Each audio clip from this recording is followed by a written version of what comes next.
Hello dear student, welcome है आपका हमारे यूट्यूब चैनल बीकेटी केमिस्ट्री में एक बार फिर से। आज हम एक जबरदस्त टॉपिक पढ़ने वाले हैं जो स्पाइनल कॉर्ड है केमिस्ट्री की। मतलब आप केमिकल बॉन्डिंग पढ़ो, एटॉमिक स्ट्रक्चर पढ़ो, पीरियोडिक पढ़ो, इनऑर्गेनिक का कोई टॉपिक पढ़ो या ऑर्गेनिक का कोई टॉपिक पढ़ो, ये जरूर आने वाला है। मतलब आप इसको इग्नोर नहीं कर सकते हो, ठीक है। तो एक कॉम्बिनेशन वीडियो आज मैं बना रहा हूं जो सारी चीजें आप टॉपिक जानेंगे और सिस्टमैटिक वे में जानेंगे जो आपको केमिस्ट्री पढ़ने में मदद करेगी। मैं ये नहीं बोल रहा हूं कि किसी टॉपिक का है, कोई आईआईटी का टॉपिक है या नीट का टॉपिक है। मैं बोल रहा हूं कि आप लाइफ टाइम केमिस्ट्री पढ़ने में ये टॉपिक आपको मदद करेगा। आइए शुरू करते हैं। देखिए बेटा, आज का हमारा कंसेप्ट है, हम जानेंगे क्या होता है सेल और क्या होती है सब सेल और क्या होता है ऑर्बिटल, ठीक है। पहले हम जानेंगे सेल, सब सेल और ऑर्बिटल, फिर हम जानेंगे about principle, electronic configuration, n+l rule, इन सब सारी चीजों को हम जानने वाले हैं। आइए सबसे पहले शुरू करता हूं ऑर्बिटल से। ऑर्बिटल कंसेप्ट देख बेटा, हम अपनी केमिस्ट्री में ऐसे डिब्बा बनाकर ऑर्बिटल को रिप्रेजेंट करते हैं। ये रिप्रेजेंट करने का तरीका है, ऐसा ऑर्बिटल होता नहीं है, लेकिन हम डिब्बा बना के इस तरीके से ऑर्बिटल को क्या करते हैं, रिप्रेजेंट करते हैं। मतलब डिब्बा बन गया मींस क्या हो गया, बोलो ऑर्बिटल। देखो अगर ये न्यूक्लियस है तो न्यूक्लियस के अराउंड एक 3D एरिया होता है। ध्यान दो, इलेक्ट्रॉन क्लाउड जैसे बादल आकाश में घूमते हैं, ऐसे न्यूक्लियस के अराउंड एक 3D एरिया होता है। ये देखिए 3D एरिया। 3D एरिया का मतलब जो चारों ओर से तुमको क्या होता है, दिखाई होता है, उसको बोलते हैं 3D एरिया। तो देख बेटा, न्यूक्लियस के चारों ओर जो 3D एरिया होता है, इस पूरे एरिया में रिवॉल्व करता है कौन, बोलो इलेक्ट्रॉन। आप जानते हैं कि न्यूक्लियस के चारों ओर इलेक्ट्रॉन क्या करता है, रिवॉल्व करता है। रिवॉल्व करता है। मैं पूरे एरिया की बात नहीं कर रहा हूं, इस पूरे 3D एरिया में एक पर्टिकुलर एरिया, वो यहां हो सकता है, वो यहां हो सकता है, वो यहां भी हो सकता है, वो कहीं भी हो सकता है। एक पर्टिकुलर एरिया ऐसा होता है जहां probability of finding the electron सबसे ज्यादा होती है। मींस वहां पर इलेक्ट्रॉन पाए जाने की संभावना सबसे ज्यादा होगी। इलेक्ट्रॉन का घर है वो, पक्का इलेक्ट्रॉन पाया ही जाएगा वहीं। उसी प्लेस को हम क्या बोलते हैं, बोलो orbital. The place around nucleus where probability of finding the electron is the maximum, this is known as what, orbital। मतलब ऑर्बिटल है होम ऑफ इलेक्ट्रॉन, इलेक्ट्रॉन का घर है, हमेशा इसी में रहना पसंद करता है, ऑर्बिटल में ही रहना पसंद करता है, ठीक है। तो ये रहा ऑर्बिटल। अब देखिए, अब हम जानेंगे कि सेल और सबसेल क्या है और उनमें कहां पर ऑर्बिटल होता है। तो देख बेटा, एक छोटी सी स्टोरी है, डिब्बे के अंदर डिब्बा और डिब्बे के अंदर केक। तो डिब्बे के अंदर डिब्बा और डिब्बे के अंदर केक। देखो डिब्बा, डिब्बे के अंदर डिब्बा और डिब्बे के अंदर केक, ठीक है। चलिए बात करते हैं। देख बेटा, 4 सेल्स होती हैं, KLMN, ठीक है। आपकी जानकारी के लिए बताऊं, सेल केवल KLMN ही नहीं होती, KLMN OPQRST Z तक हो सकती हैं। जैसे जैसे इलेक्ट्रॉन आते जाएंगे, अभी 118 एलिमेंट है, जैसे जैसे एलिमेंट डिस्कवर्ड होते जाएंगे सेल बढ़ती जाएगी। ये कोई फिक्स नहीं है कि सेल केवल N तक ही होती है, ठीक बेटा। देख, ये पहला सेल है n = 1, दूसरा सेल है n = 2, ये तीसरा सेल है n = 3, ये चौथा सेल है n = 4। पहले सेल को n = 1, दूसरे को n = 2, तीसरे को n = 3 और चौथे को n = 4 हमने नाम दिया। अब देख बेटा, ये है सेल, ये है सेल्स, और हर सेल के अंदर होता है सब सेल। क्या होते हैं, सब सेल। हर सेल्स के अंदर होते हैं सब सेल। और थोड़ा सा सब सेल जाने, सब सेल होते हैं 4, S P D F। मैं G भी लिख ले रहा हूं। चलिए, हालांकि अभी यहां तक हम पहुंचते नहीं हैं। सब सेल होता S P D F and G। सबसे इंपॉर्टेंट चीज, ए से लेकर जेड तक के अल्फाबेट में इनको KLMN ही क्यों मिला, और ए से लेकर जेड तक के अल्फाबेट में उनको SPDF ही क्यों मिला। तो आओ हम जानते हैं कि क्यों किसी सबसेल को S, क्यों किसी को P, क्यों किसी को D और क्यों किसी को F बोलते हैं। देख बेटा, यस एक वर्ड से लिया गया है जिसको बोलते हैं सार, और पी एक वर्ड से लिया गया है जिसको बोलते हैं प्रिंसिपल, डी एक वर्ड से लिया गया है जिसको बोलते हैं डिफ्यूज, और एफ एक वर्ड से लिया गया है जिसको बोलते हैं फंडामेंटल। ठीक है, there are 4 word, sharp, principal, diffuse, fundamental. Important, sharp, principal, diffuse, fundamental. ये क्या है? ये इंग्लिश के वर्ड नहीं है, ये है स्पेक्ट्रल लाइन, स्पेक्ट्रल लाइन। अच्छा, अब आप सोच रहे होंगे स्पेक्ट्रल, स्पेक्ट्रम ये क्या है? तो आपने एटॉमिक स्ट्रक्चर में हाइड्रोजन स्पेक्ट्रम पढ़ रखा होगा, मैं अगला वीडियो उसी पर बनाऊंगा, आप ईमानदारी से जान जाएंगे कि आखिर ये स्पेक्ट्रल लाइन क्या होती है। तो देख बेटा, ये स्पेक्ट्रल लाइंस के नेम, इन्हीं में शार्प से यस उठा लिए, प्रिंसिपल से पी, डिफ्यूज से डी, और एफ से क्या बोलिए? फंडामेंटल। और जी का मतलब होता है जनरेटेड, जी भी एक वर्ड है जिसका मतलब होता है जनरेटेड। तो एक क्वेश्चन पूछा गया था नीट में कि आने वाला कमिंग सबसेल क्या हो सकता है, तो एस, पी, डी, एफ, जी पूछा गया, आने वाले कमिंग सबसेल में कितने ऑर्बिटल हो सकते हैं? तो अभी मैं इस पर डिस्कस करूंगा। तो सबसेल कितने हो गए? 4, s, p, d, f, sharp, principal, diffuse, fundamental. आइए जानते हैं कि किस सेल में कौन सा सबसेल पाया जाता है, किस सबसेल में, सॉरी, किस सेल में कौन सा सबसेल पाया जाता है। देख बेटा, अगर n इज इक्वल टू 1 है, if n is equal to 1, तो इसमें केवल एक सबसेल होगा जिसका नाम क्या है? बोलो s। ध्यान दीजिए, अगर n इज इक्वल टू 2 है तो दोनों सबसेल होंगे शुरू से, इसमें s भी होगा और इसमें p भी होगा। अगर n इज इक्वल टू 3 है तो तीनों होगा, s भी होगा, p भी होगा, d भी होगा और f भी होगा। अगर n is equal to, sorry, इसमें s भी होगा, p भी होगा, d भी होगा, और अगर n इज इक्वल टू 4 है तो चारों होगा, s, p, d and f। Very important, ये बात ध्यान दीजिएगा, किसी सबसेल में उतने ही सबसेल होते हैं जितना कि उसका n होता है। n इज इक्वल टू 1 तो subshell yes, n is equal to 2 तो s और p दोनों, n इज इक्वल टू 3 तो s, p, d तीनों, n इज इक्वल टू 4 तो s, p, d, f चारों। तो इस तरीके के चारों सबसेल हो जाते हैं। अब देख बेटा, अगर मैं इसको डिब्बा मानूं तो डिब्बे के अंदर डिब्बा आ गया, ये हो गया बेटा सबसेल, ये हो गया सबसेल। अब केक की बारी है। देख बेटा, अब सबसेल के अपने होते हैं क्या? बोलो ऑर्बिटल। हर सबसेल के अपने क्या होते हैं? बोलो ऑर्बिटल। आइए बात करते हैं, अगर सबसेल यस है तो yes subshell have only 1 orbital, केवल एक ऑर्बिटल होता है यस सबसेल में। पी सबसेल की बात करूं तो 3 ऑर्बिटल्स होते हैं। अब आप एक चीज देखिए, केवल 2-2 ऑर्बिटल तुमको बढ़ाना है।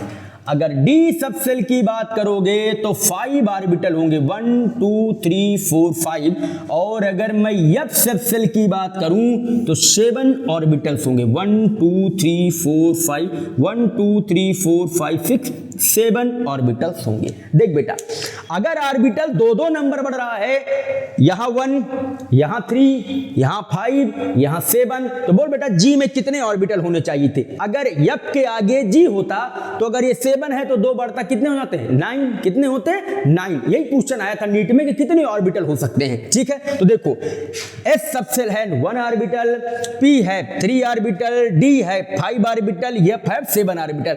मैं आपसे बोलने चल रहा हूं, ये यूनिवर्सल ट्रुथ चीजें हैं। डी में कभी 6 ऑर्बिटल नहीं हो सकता, इम्पॉसिबल। रटे रहो एकदम, तुम्हारे दिमाग में छपा होना चाहिए, ये भूल जाओगे इनऑर्गेनिक नहीं आएगी बेटा, पक्का है। अब देख बेटा, सबसेल की बात तो हमने कर दिया, ऑर्बिटल की बात भी हमने कर दिया। अब ऑर्बिटल में रहता है क्या? बोलो इलेक्ट्रॉन। अब आइए इलेक्ट्रॉन की बात करते हैं। देख बेटा, ऐसा है कि किसी भी ऑर्बिटल में केवल 2 इलेक्ट्रॉन ही हो सकते हैं, ओनली 2 इलेक्ट्रॉन्स, और एक इलेक्ट्रॉन होगा क्लॉकवाइज और दूसरा होगा क्या? बोलो anti clockwise. Important, each orbital है only 2 electrons, one is a clockwise, other is a anti clockwise. Clockwise की वैल्यू होती है प्लस हाफ, एंटी क्लॉकवाइज की होती है माइनस हाफ। अब कुछ लोग सोच रहे होंगे कि क्यों अपोजिट स्पिन होता है, दोनों क्लॉकवाइज ही हो जाए तो क्या होगा। देख बेटा, अगर दोनों ऑर्बिटल सेम स्पिन को, दोनों इलेक्ट्रॉन सेम स्पिन के हो जाएंगे किसी ऑर्बिटल में, तो सेम चार्ज होने से रिपल्सन होगा और वो किसी ऑर्बिटल में टिक नहीं पाएंगे।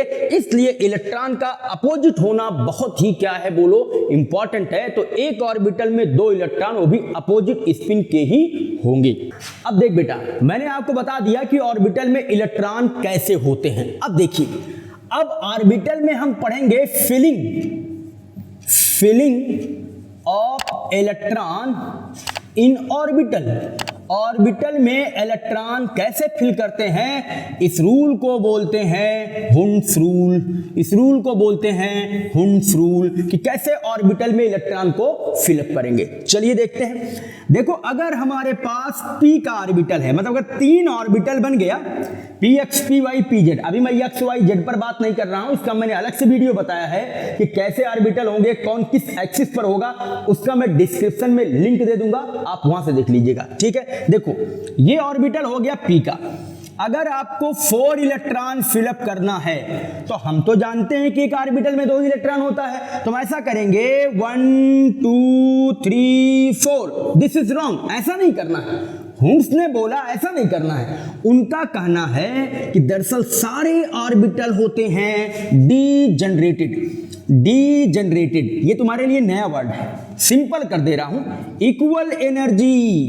इक्वल एनर्जी, सारे ऑर्बिटलों की एनर्जी क्या होती है, इक्वल। जो एनर्जी इसकी वही एनर्जी इसकी, वही एनर्जी इसकी। अगर एनर्जी इक्वल है तो इलेक्ट्रॉन भी सबको पहले बराबर मिलना चाहिए। तो हुंड्स ने बोला कि अगर आपको 4 इलेक्ट्रॉन फिलअप करना है तो पहले तीनों ऑर्बिटल में 1 बाई 1 इलेक्ट्रॉन एक ही स्पिन में रखो, या क्लॉक या एंटी क्लॉक। देख बेटा, एक इलेक्ट्रॉन क्लॉकवाइज, दूसरा भी क्लॉकवाइज, तीसरा भी क्लॉकवाइज। अब फोर्थ को इधर से रिपीट करो, दिस इज एंटी क्लॉकवाइज। अब जिसमें 2 इलेक्ट्रॉन हो जाते हैं उस ऑर्बिटल को हम पेयर्ड बोलते हैं, और जिसमें एक एक होते हैं उनको हम अनपेयर्ड बोलते हैं। मतलब अभी जोड़ा नहीं बना है, ये पेयर्ड और ये क्या बोलिए, अनपेयर्ड। अच्छा चलिए, अगर हमको डी में 9 इलेक्ट्रॉन फिलअप करने हैं, 9 1 2 3 4 5 9, कैसे करेंगे? 1 clockwise, 2 clockwise, 3 clockwise, 4 clockwise, 5 clockwise, 6 clockwise, 7 clockwise, 8 anti clock है, एंटी क्लॉक। तो तुम्हारे पास 1 2 3 4 हो गए पेयर्ड और एक हो गया क्या बोलो, अनपेयर्ड। अच्छा, अक्सर दिक्कत क्या होती है, मान लीजिए हमारे पास 3 ऑर्बिटल है और किसी को केवल 2 इलेक्ट्रॉन फिलअप करना है, तो एक क्लॉकवाइज दूसरा क्लॉकवाइज। अब बच्चा सोचता है कि यार तीसरा तो खाली रह जा रहा। अरे कोई बिल्डिंग अगर आपने 100 मंजिल की बनवाई है तो कोई जरूरी थोड़ी नहीं सब उठ जाएगा, जब कोई आएगा रेंट पर तो देखा जाएगा। तो अभी कितने इलेक्ट्रॉन है बोलो, 2, तो दोनों ही क्या है बोलो, अनपेयर्ड। और जो ये बच गया इसको बोलते हैं वैकेंट ऑर्बिटल। इसको हल्के में मत लीजिए, वैकेंट ऑर्बिटल का जबरदस्त रूल इनऑर्गेनिक में है, तो इसको बोलते हैं वैकेंट ऑर्बिटल। और किसका वैकेंट है, पी का वैकेंट है। किसका वैकेंट है, पी का वैकेंट है। अगर ये वैकेंट होता तो किसका वैकेंट होता, डी का वैकेंट होता। मेरी बात समझ में आ रही है? तो इस तरीके से हम इलेक्ट्रॉन को फिलअप करते हैं। अच्छा हाँ, एक चीज और देख बेटा, अगर तुमने इस पर 1 2 3 इलेक्ट्रॉन फिलअप किया, ठीक है, ऐसा करना नहीं आपको, लेकिन मैं एक नई चीज बता रहा हूं। 1 2 3 तुम चाहो तो यहीं से इलेक्ट्रॉन को रिपीट कर सकते हो, आगे से जरूरत नहीं है। तो हुंड्स रूल कभी ये नहीं कहता कि आपके इलेक्ट्रॉन की पेयरिंग आगे से करनी है, ऐसा कुछ नहीं है। इक्वल एनर्जी तुम यहां से भी पेयरिंग कर सकते हो, समझ रहे ना, लेकिन आप ज्यादातर पेयरिंग यहीं से करिएगा। तो ये रहा हुंड्स के रूल से हम कैसे इलेक्ट्रॉन को फिलअप करेंगे, ठीक है। अच्छा, अब एक आपको मैं बताऊंगा स्टेबिलिटी का ऑर्डर, कि क्या स्टेबिलिटी होती है ऑर्बिटल के बेस पर, कैसे ऑर्बिटल के बेस पर हम स्टेबिलिटी को फाइंड करते हैं। देख बेटा, अगर हमारे पास एक p का ऑर्बिटल है 1 2 3 और यही हमारे पास एक p का और है 1 2 3 1 2 3 4 5 6।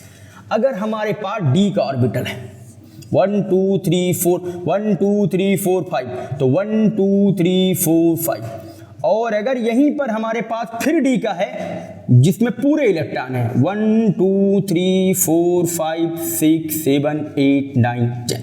लिसन, देख बेटा, इस डिब्बे में कितने इलेक्ट्रॉन टोटल हो सकते हैं? 10, मतलब 5 है तो 5 × 2 10 इलेक्ट्रॉन हो सकते हैं, 10 हो सकते हैं, लेकिन है कितने? 5। तो हम इसको बोल देते हैं हाफ फिल्ड। हाफ फिल्ड का मतलब ये आधा भरा हुआ है, ये आधा भरा है, और इसको हम बोल देते हैं फुल फिल्ड, ये पूरा भरा है। अच्छा, एक लाइन में लोग बोलते हैं half filled and full filled orbital is the condition of stability. रटे रहिए, अगर कोई ऑर्बिटल हाफ फील्ड है या कोई ऑर्बिटल फुल फील्ड है, both are the condition of stability. यहां से इलेक्ट्रॉन निकालने में नानी याद आ जाएंगी, जल्दी निकलेगा नहीं, बहुत एनर्जी लगानी पड़ेगी, क्योंकि ये कंडीशन किसकी है? बोलो, स्टेबिलिटी की। This is the condition of stability. अब क्वेश्चन ये है कि आखिर हाफ फील्ड और फुल फील्ड ऑर्बिटल स्टेबल क्यों होते हैं? तो देख बेटा, इनके पास ज्यादा होती है एक्सचेंज एनर्जी।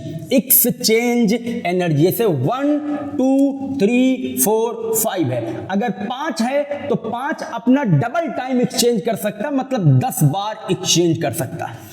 और अगर यहां 10 है तो 10 × 2 20 टाइम क्या कर सकता है? बोलो, एक्सचेंज कर सकता है। अब बोलो, अगर इसकी एक्सचेंज एनर्जी 20 है और इसकी एक्सचेंज एनर्जी 10 है, तो इसका मतलब इसकी स्टेबिलिटी भी क्या होगी? ज्यादा। इसलिए full filled orbital half field वाले से ज्यादा स्टेबल होते हैं। हाँ, दोनों स्टेबल होते हैं, but full filled is more stable than half filled orbital. ठीक है, तुम एक्सचेंज एनर्जी के नाटक से तुमको मतलब नहीं है, बस तुम ये याद किए रहो, half filled and full filled is the condition of what?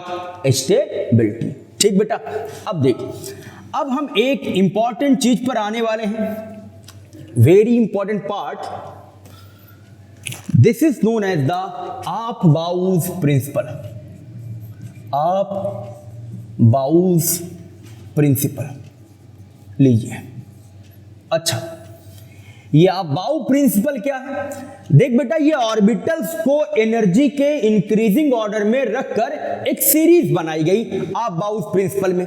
ठीक है, लेकिन मैं आपको मोटा मोटा बताऊं कि आप-बाउ प्रिंसिपल से हम करते हैं इलेक्ट्रॉनिक कॉन्फ़िगरेशन। इलेक्ट्रॉनिक कॉन्फ़िगरेशन ये क्या है? सपोज करो सोडियम के पास 11 इलेक्ट्रॉन है। अब इस 11 में से कितने एस में है, कितने पी में है, कितने डी में है, कितने एफ में है, ये हम कैसे जानेंगे? इसके लिए हमको इसका करना पड़ेगा, क्या बोलो? कॉन्फ़िगरेशन। उसी को हम क्या बोलते हैं? Electronic configuration. हम क्या बोलते हैं? Electronic configuration. तो मेन मोटो ये है, हमको करना क्या है? बोलिए, इलेक्ट्रॉनिक कॉन्फ़िगरेशन। चल बच्चा, शुरू करते हैं। देखो, ऐसा है कि सबसे बड़ी बात क्या है कि लिखा होता है आप-बाउज प्रिंसिपल। देख बेटा, सबसे बड़ी बात क्या है कि आखिर ये आप-बाउज प्रिंसिपल होता क्या है? देखिए, ऐसा स्टाइलिश लिखा रहता है अपॉस्ट्रोफी एस लगा के कि 99% बच्चे कंफ्यूज हो जाते हैं, सोचते हैं आप-बाउ किसी साइंटिस्ट का नाम है। Aufbau is the name of scientist, लेकिन ये भ्रम है।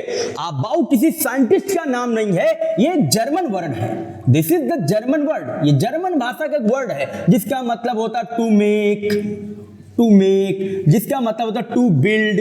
अच्छा, ये टू मेक, ये टू बिल्ड क्या है? ये मैंने अपने कंसेप्ट से ये बताया है कि हमको क्या बनाना है? Electronic configuration. क्या बनाना है? इलेक्ट्रॉनिक कॉन्फ़िगरेशन बनाना है। अब देख बेटा, अगर आप बाउ प्रिंसिपल से इलेक्ट्रॉनिक कॉन्फ़िगरेशन बनाना है तो हमको एक चार्ट देखना पड़ेगा। चलिए देखते हैं, मैं बनाता हूं। 1s 2s 2p 3s 3p 3d 4s 4p 4d 4f 5s 5p 5d 5f। ठीक है, देख बेटा, अब मैं एक लाइन खींच रहा हूं। ठीक है, ऐसे ऐसे एक लाइन खींच रहा हूं, ये इधर आया, फिर लाइन इधर गई, फिर इधर गई। ठीक है, ऐसे स्पाइरल शेप बना दे रहा हूं। ठीक है, अच्छा, इसका मतलब क्या है बताता हूं आपको। ठीक। देख बेटा, एक चार्ट मैंने बना दिया। अब इसमें मैंने स्पाइरल शेप लाइन खींची है। देखो मैंने 5S तक लिखा है, 5 तक लिखा है, 6 7 तक बुक में लिखते हैं, जरूरत नहीं है, अभी यहां तक काम करते हैं। देख बेटा, ये लाइन जहां जहां जाएगी एनर्जी लेवल को बताएगी कि सबसे कम एनर्जी लेवल 1S का है, 1S के बाद 2S का, 2S के बाद फिर 2P का, उससे ज्यादा 3S का, उससे ज्यादा 3P का, उससे ज्यादा 4S का, उससे ज्यादा किसका बोलो 3D का।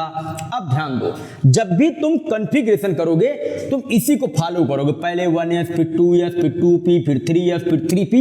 अभी बताता हूं। अब पहले यहां एक क्वेश्चन जानते हैं। क्वेश्चन ये है कि अगर ये 1S है, अगर ये 2S है, अगर ये 2P है तो 1P क्यों नहीं हो सकता?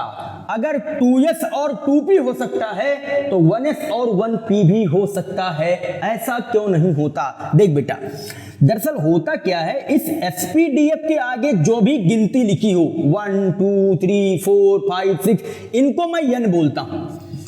मैं क्या बोलता हूं? सभी लोग इनको n बोलते हैं। क्या होता बोलो? n। ये है n, n is equal to 1। और मैंने तुमको क्या बताया था कि अगर n इज इक्वल टू 1 होगा तो केवल एक ही सबसेल होती है, उसमें वो क्या है बोलो s।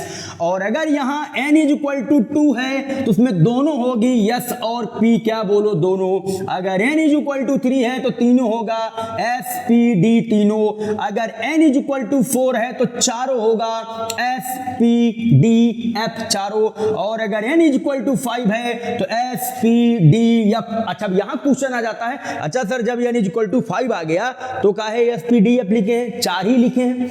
आगे भी जाओ, आंसर सुनिए। हम आगे तब जाएंगे जब एलिमेंट 118 से क्या होंगे, ज्यादा होंगे। अभी हमारे पास जितने भी इलेक्ट्रॉन्स हैं वो सब यहीं तक फिलअप हो जाते हैं, आगे हमको नहीं जाना पड़ता है। जरूरत पड़ेगी आगे भी जाएंगे, नई डिस्कवरी होगी जाएंगे आगे, ठीक है। अब चलिए देखिए, अब इसके बेस से हम करते हैं इलेक्ट्रॉनिक कॉन्फ़िगरेशन। हम इससे करेंगे इलेक्ट्रॉनिक कॉन्फ़िगरेशन। ऊपर वाला इरेज कर रहा हूं, तुम्हारे लिए चार्ट छोड़ देता हूं, तुम देखना, ठीक है। देख बेटा, एक चीज याद रखिएगा, कभी इलेक्ट्रॉनिक कॉन्फ़िगरेशन मतलब ईसी करते समय SPDF के आगे की गिनती से मतलब नहीं रखना है। इनका कोई रोल नहीं होता है, इनका कोई रोल नहीं होगा। बस एक चीज ध्यान रखना, S में मैक्सिमम इलेक्ट्रॉन 2, P में मैक्सिमम इलेक्ट्रॉन 6, D में मैक्सिमम इलेक्ट्रॉन 10 और F में मैक्सिमम इलेक्ट्रॉन 14 ही होंगे। आप इससे ज्यादा इलेक्ट्रॉन फिलअप नहीं कर सकते हो,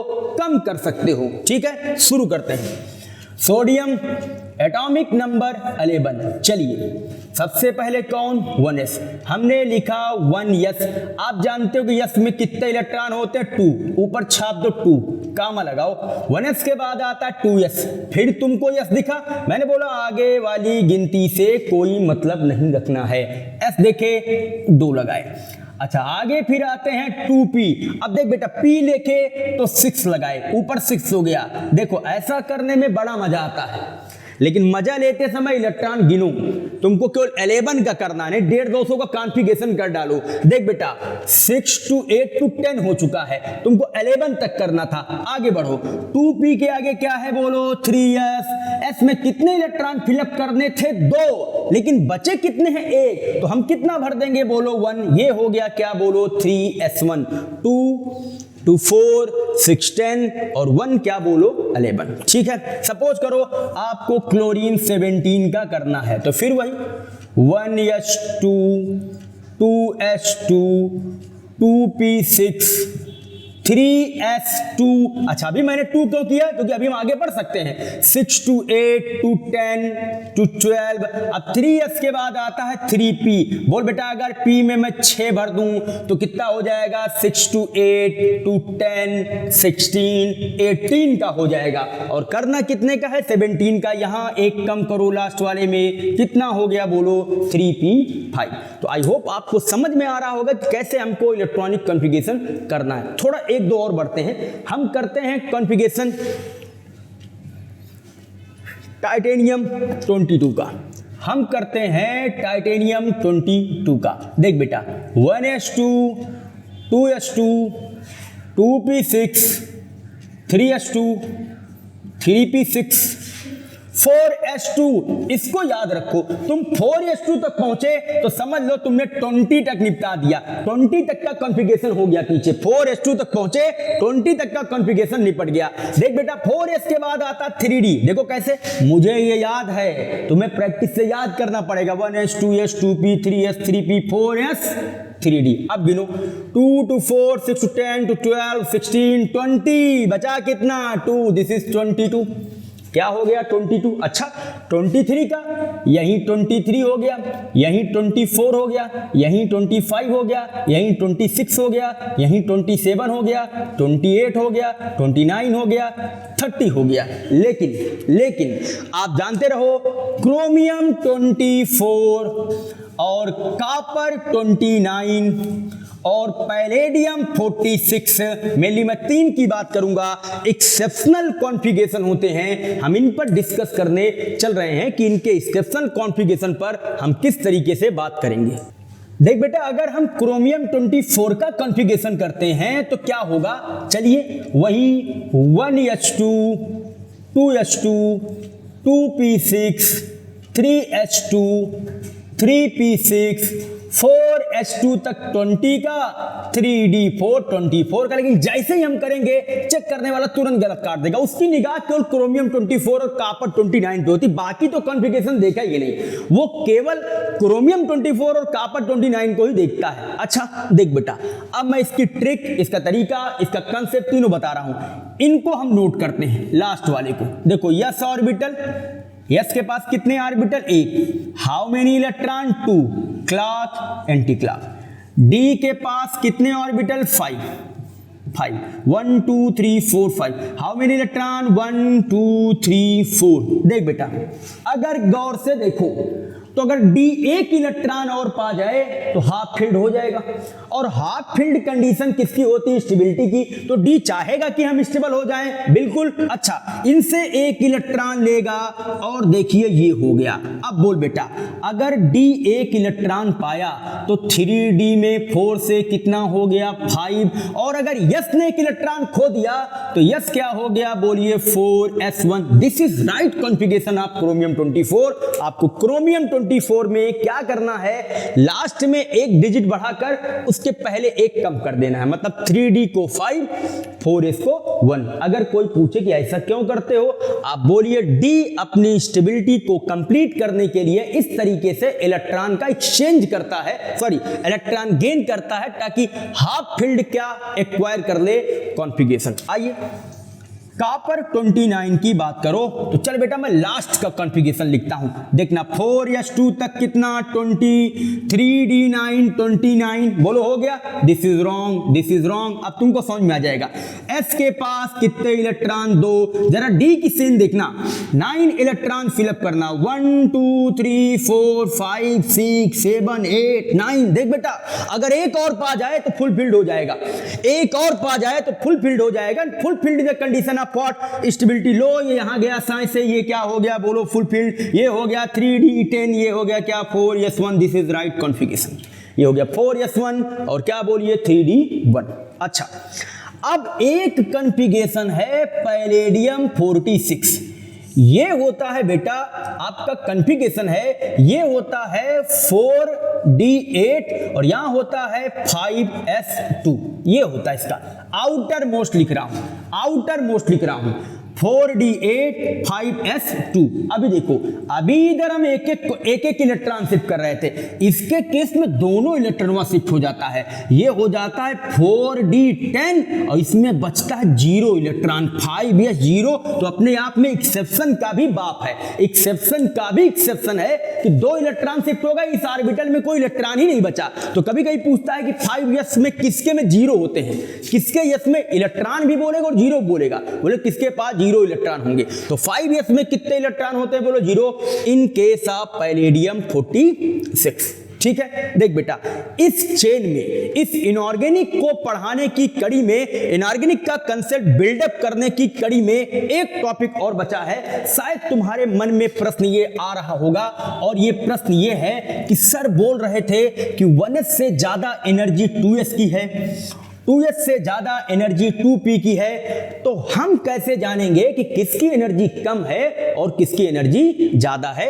आइए बात करते हैं n+l rule given by the scientist Klechkowski. देख बेटा, 1s के बाद 2s, 2s के बाद 2p, 2p के बाद 3s। ठीक है, मैं ऐसा लिखता हूं 1s 2s 2p 3s। हम इन सब की एनर्जी की बात करेंगे, ये एनर्जी के इंक्रीजिंग ऑर्डर में है, ये हम देखेंगे। हम रूल लगाएंगे n+l। आओ देखिए, हो गया 1s 2s 2p and 3s। हम बात करेंगे n+l रूल की, जो क्लाचोसेवेस्की ने दिया था। बात क्या है, चलो हम जान चुके हैं n क्या होता है। किसी भी s p के जो आगे डिजिट लिखी गई है बेटा, वही n होता है। आओ यल जाने, एक चार्ट याद किए रहो, तुम्हारे जीवन में काम आएगा। जैसे मोबाइल नंबर याद करते हो, याद किए रहो। SPDF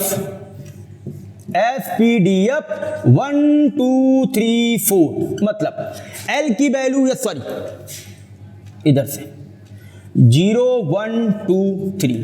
ठीक है, S की वैल्यू L के लिए, S की वैल्यू 0, L के लिए P की वैल्यू 1, L के लिए D की वैल्यू 2, L के लिए F की वैल्यू 3।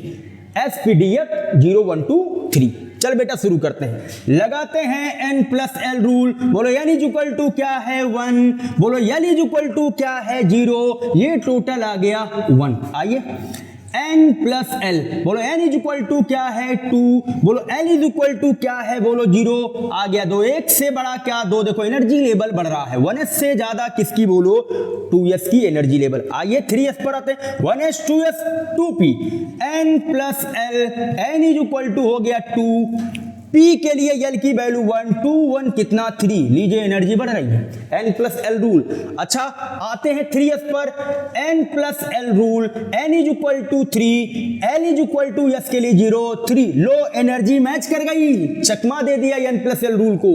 जो एनर्जी के इंक्रीजिंग ऑर्डर में हो रहा था, अब तो मैच कर गई एनर्जी।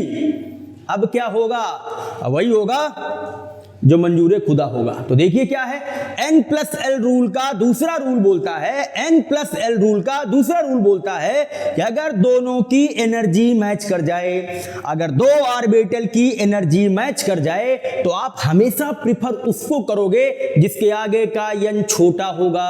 देखो इसके आगे n कितना है 3, इसके आगे n कितना है 2, तो आप पहले 2p लिखोगे, तब क्या लिखोगे, बोलो 3s लिखोगे। तो ये एनर्जी लेवल का रूल है। तो हमने जाना shell, subshell, orbital, Hund's rule, aufbau principle, exceptional electronic configuration, half filled, full filled. हमने इनऑर्गेनिक का स्पाइनल कार्ड पार्ट जान लिया। अगर वीडियो अच्छा लगा हो तो लाइक करिए, सब्सक्राइब करिए और शेयर करिए। और जो बच्चे जेईई और नीट की क्लासेस पढ़ना चाहते हैं ऑफलाइन, वो कांटेक्ट करिए, मोबाइल पर व्हाट्सएप करिए या आप फोन करिए। सबसे माइन्यूट फीस, एकदम पूरे देश की सबसे कम फीस में डिवाइन एकेडमी आपको जेईई और नीट पढ़ाएगी, वो भी एक अच्छे ग्रुप के साथ, एक बेहतरीन फैकल्टी के साथ। हम आपको सिलेक्शन के नजदीक पहुंचाएंगे। तो जो भी बच्चे इंटरेस्टेड हो जेईई और नीट की कोचिंग के लिए, वो जरूर कांटेक्ट करें या व्हाट्सएप करें। समय को मत जाने दीजिए, जल्द से जल्द कांटेक्ट कीजिए, समय आपके लिए बहुत कीमती है। Thank you for watching BKT chemistry.